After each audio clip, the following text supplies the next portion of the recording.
Magandang umaga po sa ating lahat. Kamusta po kayo? Good. Pawis na po ako. Grabe po kasi ang init ng inyong pagtanggap sa amin. Congressman Roman Romulo, Vice Mayor Dodot, mga konsel po na kasama natin, mga opisyalis ng Barangay Manggahan sa pangunan ni Captain Cruz. Siyempre sa mga kaibigan natin sa DPWH, sa pangunan ni D.E. Aris, at sa mga opisyalis ng ating teachers, sila Press Roger, at sa lahat po ng iba pang mga opisyalis, sa lahat po ng mga residente natin, sa iba pang mga bisita, sa mga andito rin po ba yung mga taga-MOA? Nandito po. Ayan, meron pong ilan. Mga taga-Karangalan po. Ayan, meron po. Asan yung mga taga-teachers?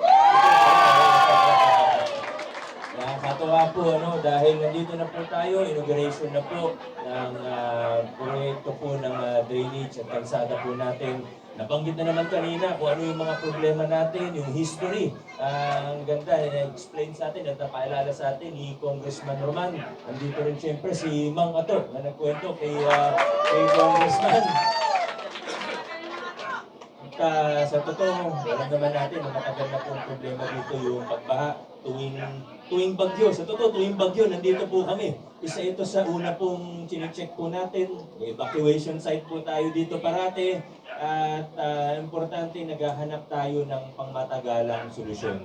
Kaya sa pamamagitan ni Congressman Roman, humingi po talaga tayo ng tulong ng DPWH. Pinatingnan natin ano ba talaga yung magandang gawin po dito. At dahil ang sabi ni Captain, hindi pa po tapos. Ito malaking ginhawa na po siguro, may iksan po yung problema natin pagdating sa baha. Pero marami pa tayong kailangan gawin sa paligid. Hindi pa tayo natatapos at hindi po natin kaligtaan o kakalimutan yan. Tuloy-tuloy lang po ang progreso po natin sa lungsod ng Pasig, pati dito sa Barangay Manggahan. Katunayan, nag-uusap nga po kami ni Captain kanina. Meron po tayong ginagawa sa ating lungsod ngayon na first time po gagawin sa ating lungsod. Ito po yung tinatawag tawag natin po dito ay Flood Control and Drainage Master Plan. Kasi siguro nakita naman po natin sa dekadang lumipas, marami pong pinapagawa. Hanggang ngayon naman, marami tayong pinapagawa. Noon, marami na rin pinapagawa, lalo na nung nagkaroon ng Undoy. Pagkatapos ng Undoy, 2009, 2010, 2011, talagang dumami yung mga flood control project, dumami yung mga drainage project po ng inyong lokal na pamahalaan, pati ng DPWH, pati ng MMDA, dumami po talaga yan. Kaso ang napansin po namin, at lalo na nung naupo na po ako noong 2019, nakita ko po, ang daming proyekto, ang daming tapos na, ang daming ginagawa, ang daming naka-line up, ang daming nakaplano, ang daming nire-request, pati ng iba't ibang HOA sa 30 barangay po natin. Pero, tagpi-tagpi, ano pong ibig ko sabihin? Pati po yung elevation po natin, ito alam ng engineering department po natin. Kasi araw-araw nag-iikot po kami, sinasabi po ng mga residente kung ano yung mga nagiging problema nila. Yung mga iba, napasukat po namin, mali yung leveling. Ibig sabihin, minsan, yung sa looban na drainage, mas mataas o mas mababa sa dun sa main road. Ibig sabihin, lahat nung galing sa main road, dun baliktad, dun pumupunta. Imbis na papunta sa malaki na drainage at pupunta sa outfall, ay pupunta dun sa maliliit, kaya tumataas yung tubig kagad, kahit maganda naman sana yung drainage na napagawa. So hindi po sapat na mag-project at mag-project po tayo. Kailangan pinag-iisipan, pinagpaplanuhan, at yung pagpaplano natin, ganito na tayo mag-isip ngayon sa ating lokal na pamahalaan. Isa yan sa pagbabagong pinakilala po natin. Na yung pag-iisip po natin, yung pagpaplano natin, hindi yung patingi-tingi o paisa-isang proyekto lang. Hindi yung titingnan natin ng isang purok, yun lang yung iisipin. O titingnan natin isang looban, isang iskinita, yun lang po yung ipapagawa. Hindi po, tinitingnan na natin yung pangkabuuan. Dahil kung pangkabuuan yung plano natin, magiging mas maganda, mas pangmatagalan ang mga proyekto natin. Ganyan na po tayo sa lungsod ng Pasig ngayon.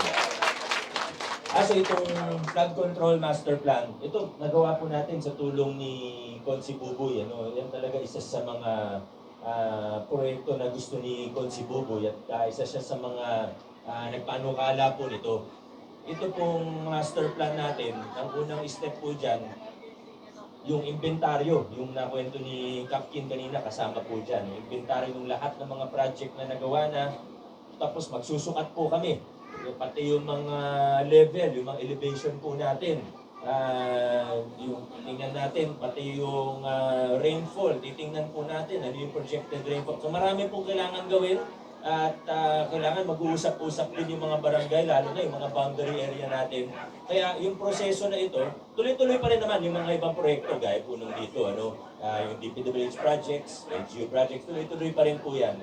Pero magagawin po natin itong master plan, mga isang taon po, isang taon pa bago matapos. By the end of the year, siguro may parang draft na po kami, pero mga 1 year po para matapos. Ang nakwento ko lang po sa inyo, kasi ito po yung isang halimbawa ng mga pagbabago pinakilala natin sa ating lokal na pamahalaan. Pag sinabi natin pagbabago, opo, may anti-corruption. Yan po siguro yung pinaka-importante. Tinanggal natin yung kickbackan sa LGU po natin. Lumaki yung pondo natin, bumaba yung presyo ng mga kontrata natin. Ngayon, ang dami pa nating pwedeng gawin. Pero hindi po dyan nagtatapos yung pagbabago.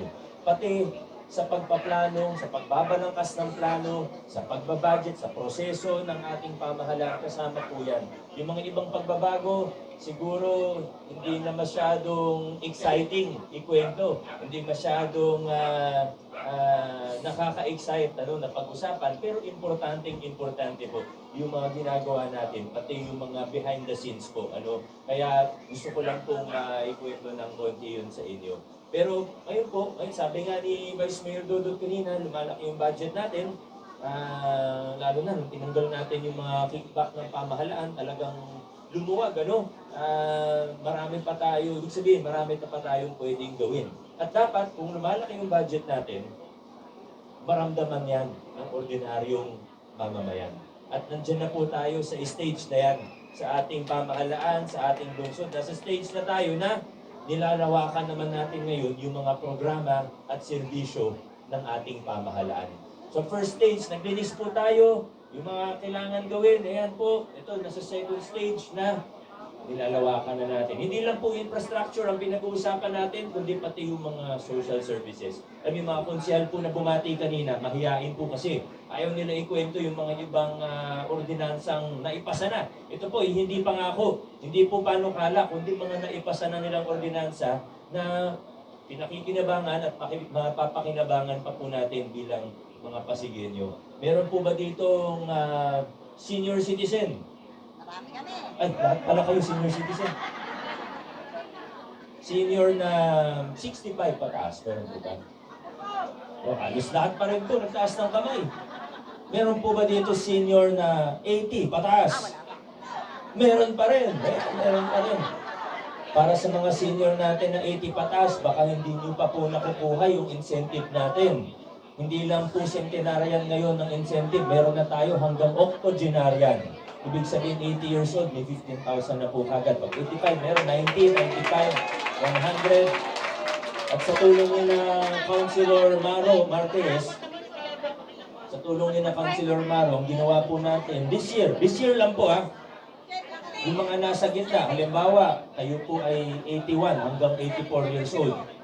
At syempre, sabihin, baka hindi na namin makita yung 85. Mag-antay pa kami ng 85 bago makakuha ulit. This year lang po, dahil bago po yung ordinansa natin sa octogenarian, papayagan po natin na kumuha tayo ng retroactive. Hanggang doon sa pinakamalapit na 80, 85, 80 years old nga po 76 taon. Pero huwag po mag-alala, yung mga wala pa pong 80, meron din naman po tayong programa. Bukod dun sa dati na natin natatanggap na pamasko mula sa ating lokal na pamahalaan, meron pa po tayong local senior pension. At dun sa local senior pension, sinimulan po natin to dun sa mga wala po talagang ibang pension na. Walang SS, walang GSIS. Pero ngayon po, naipasa na rin po ng Sangguniang Panlungsod natin. Antayin nyo na lang po yung guidelines ng OSCA. Pwede naman po magtanong sa OSCOM natin na naka-istasyon po sa ating barangay, sa mga satellite po natin. May mga staff naman po ang Barangay Manggaan. Antayin lang natin ng konti yung mga announcement. Pero ngayon po, sabi nga, malaki yung pondo natin, dapat maramdaman yan ng ating mga mamamayan. local senior pension po natin, may ordinansa na po tayo para i-expand siya. Hindi lang yung mga zero ang pension ng SS at GSIS, kundi ngayong taon magsisimula na po local senior pension para sa may mga SSS hanggang 4,000 pesos, pasok na rin po sa local natin. Meron po ba dito na may SS hanggang 4,000? 4,000 pababa? Marami din pala. This year, pwede na po kayong mag-apply. Pasado na po yan ang sanggunian sa pangunan ni Vice Dodot. Pasado na po yan. Narinig niyo po kanina yung scholarship natin, hanggang yung Pag-asa Scholarship Program yan. Diretso sa tao po yan. At ito po yung pinagtutuunan natin, ang ginagawa nating prioridad. Yung mga tulong na yung tulong kung saan magbabago ang buhay ng Pasigilyo. Hindi yung panandalian lang. May pagkakataon po kasi na minsan talagang kailangan lang natin ng tulong. Ganyan po talaga ang buhay. Minsan may pagkakataon, lalo na nung pandemya, di ba? Daming nawalan ng trabaho. Nakita nyo naman po, yung lokal na pamahalaan, hindi po nagpabaya sa pagbibigay ng ayuda. Lalo na kapag kailangan po talaga. Alam niyo po yan. Pero, hindi tayo dapat magtapos sa panandaliang ayuda. Kailangan yung mga tulong ng manggagaling, yung serbisyo ng manggagaling sa lokal na pamahalaan, yung makakatulong po talaga para tumaas ang antas ng pamumuhay natin, para makatayo tayo sa sarili nating paa. Yan naman po talaga ang gusto ng Pasigilyo, yan ang gusto ng Pilipino. Kaya ang focus natin, yan, edukasyon. Pag nakapagtapos, pag nakapag-aral sa pamantasan natin o sa Arellano o PCC, starting next school year, pati National University sa Ace Ortigas, pag nakapagtapos ang anak o apo po ninyo, sigurado magbabago po ang buhay natin. Tataas ang antas ng ating pamumuhay. Magkakaroon ng mga pagkakataon, magbubukas ng mga yan po ang focus natin. Nabanggit ko yung sa senior, yung sa education. Si Councilor Angelo, nahihiya rin po magkwento kanina. Ay sa education pala, lagi natin kasama si Councilor Cory Raimundo. Kilala niyo naman po, yan, ito yung anak niya na si Boy. Si Councilor Angelo naman, ang iksi kasi ng pagbati niya kanina, pabalikin po kaya natin dito para natin ulit. Si Councilor Angelo naman, meron din pong ordinansa. Ito naman po ay para sa sektor ng persons with disabilities. At specifically po, ito po yung para sa mga kapitbahay, kamag-anak po natin na bedridden. Alam niyo naman po, meron tayong hospice program. Tama po, may mga kakilala po tayong beneficiary po nun. Yung hospice program po natin, nagbibigay tayo ng mga kagamitan na kailangan ng mga bedridden po natin at yung mga talagang may mga cerebral palsy, mga nahihirapan po talaga. Ngayon po, meron na rin tayong social pension. Parang local senior pension para sa mga senior natin, pero magkakaroon na rin ng social pension para sa mga bedridden po natin na kababayan. Na ganung halaga din po, 1/5 per quarter din po yan. Magdadagdag po tayo ng konting tulong. Para at least, hindi man siguro sapat yun para sa lahat-lahat ng pangangailangan nila, ay alam nila na may maasahan sila na ganitong halaga. Makakapagplano sila, pagbili ng gamot, pagbili ng mga, ano man yung mga kailangan po nila. Ayun, sa tulong po ni Councilor Angelo yan. Sa totoo, marami pa pong iba. Marami pa tayong pwedeng ikwento. Kaso, nakikita ko po yung mga nakatayo sa likod, parang naiinitan na po sila. Nakalabas na po yung mga pamagkat. Ay, okay lang. Hanggang tanghali po tayo dito. Ang huli na lang po, nais ko pong kunin din yung pagkakataon para pasalamatan po kayo. Ang ating mga ginawa itong nakaraang mag-aanim na taon na po, hindi po biro. Yung pagpapakilala ng pagbabago sa lokal na pamahalaan po natin, pati sa ating pag-gobyerno at sa ating lipunan, hindi po biro yung mga ginawa nating pagbabago. Yung pagkiba ng struktura na puro palakasan, na pamaskong handugman o medical assistance, kailangan malapit ka para mas makakuha. Tinanggal po natin, ginawa po natin para sa lahat. Noong una, may mga tumututol. Sa totoo, hanggang ngayon, may mga tumututol. Ayaw sa mga pagbabago na pinakikilala natin. Ilan lang naman sila. Hindi po sila mayorya. Pero syempre, hindi po mawawala yan. Lalo na, syempre, pag nakikinabang sa lumang kalakaran, talagang tututol pag mayroong pagbabago. Alam niyo naman po yan. Hindi ko naman po siguro kailangan sabihin na kung sino-sino po yung mga yan. Nakikita naman po natin kahit sa social media pagka may mga pa-meeting, puro paninira yung mga sinasabi. Alam niyo naman po yan, naririnig niyo po yan.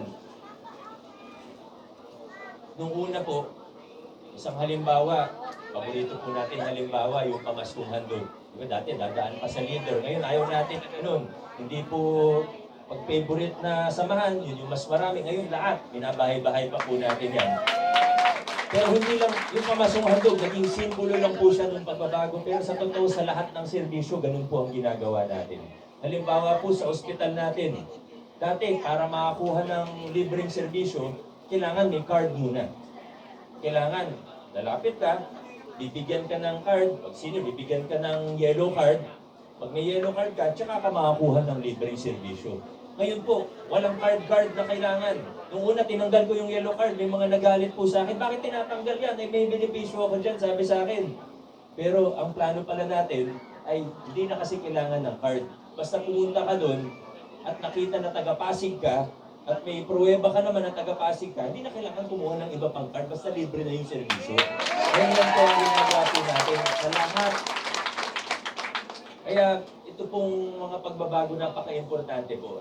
Kaya kailangan paintingin pa po natin. Paintingin pa po natin. Pero kaya ko po sinasabi na kailangan ko kunin yung pagkakataon na ito para pasalamatan po kayo.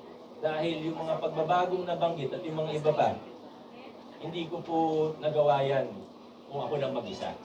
Kung hindi po sa buong suporta ninyo, na nandyan po kayo sa likuran ko at kayo yung tutulak sa kayo po yung nagtutulak sa akin, paabante.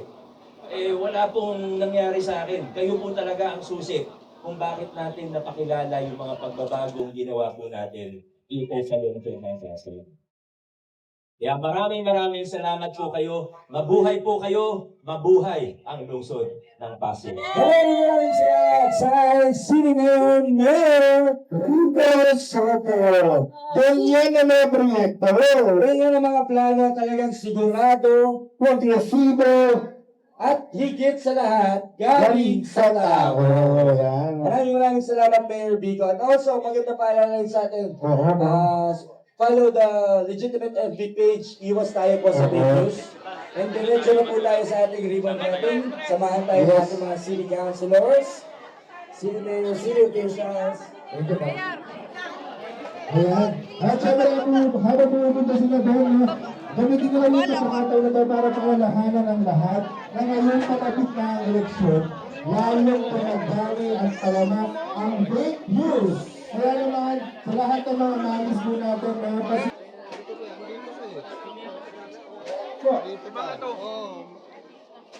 Mag-ribon ka ako. Mahaba, maglalakad ka ako.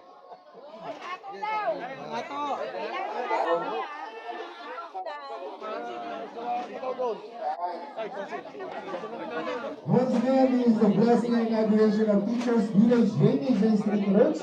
At para sa ribbon cutting, sabay-sabay mo tayo. In 3, 2, 1. Congratulations, Teachers Village! At tumago na tayo sa ating blessing.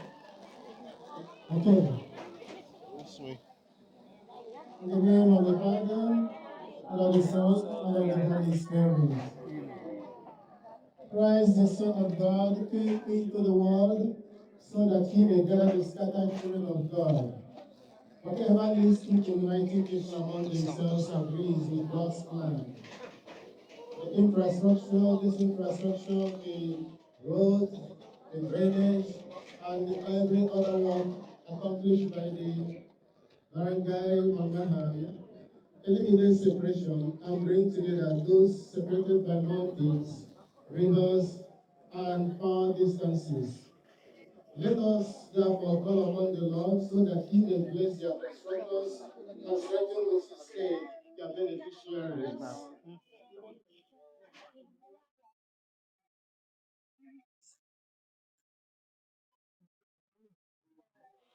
Yan lang mga kaibigan at nakita nga natin ang ribbon cutting ceremony at ito may inauguration na rin itong kalsada ng dito sa lugar ng Barangay Manggahan, no? Na mahaba-haba rin 'to mga kaibigan, na nagkaroon nga ng ganitong seremonya. Okay mga kaibigan, hanggang dito na lang itong live video natin. Maraming salamat sa lahat ng mga viewers natin ngayon hapon, umaga nito.